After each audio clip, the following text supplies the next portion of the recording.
Baiklah,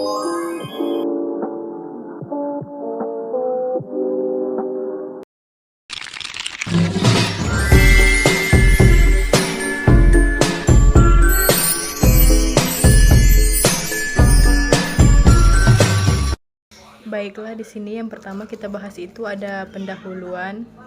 Kurikulum adalah rencana pembelajaran yang dirancang sebagai panduan untuk proses pendidikan, mencakup tujuan, isi, metode, dan evaluasi pembelajaran.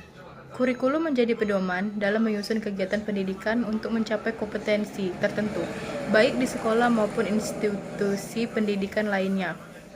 Secara umum, kurikulum meliputi 1. Tujuan pendidikan, hasil pembelajaran yang ingin dicapai. 2. Isi atau materi pembelajaran, topik dan subtopik yang akan diajarkan. 3. Strategi pembelajaran, metode, teknik, dan media yang digunakan untuk mengajar. 4. Evaluasi pembelajaran, proses mengukur dan menilai pencapaian tujuan pendidikan.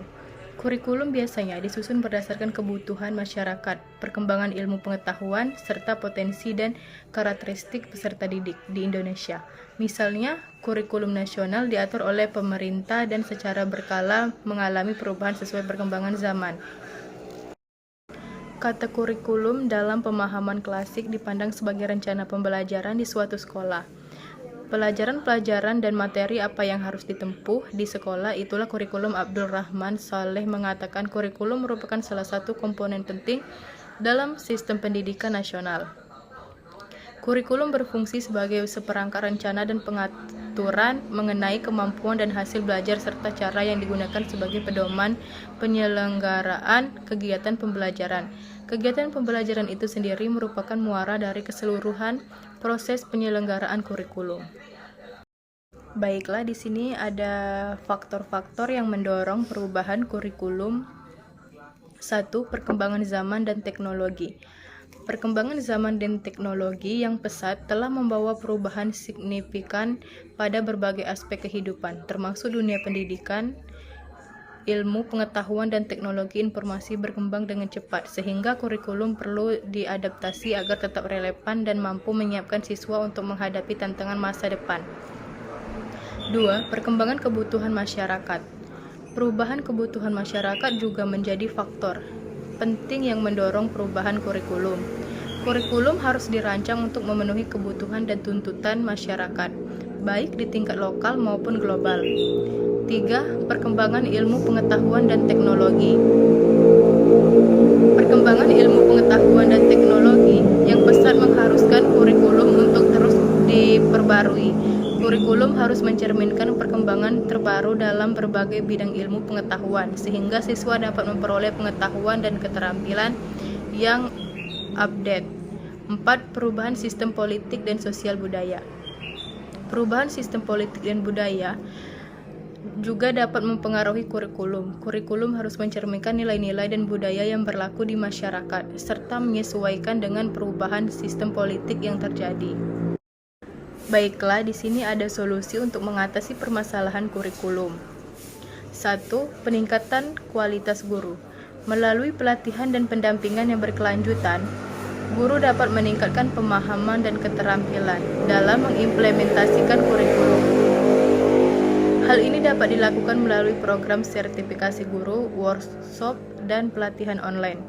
2. Penyederhanaan kurikulum. Mengurangi beban materi dan fokus pada pengembangan kompetensi inti dapat membantu guru dalam mengimplementasikan kurikulum secara efektif.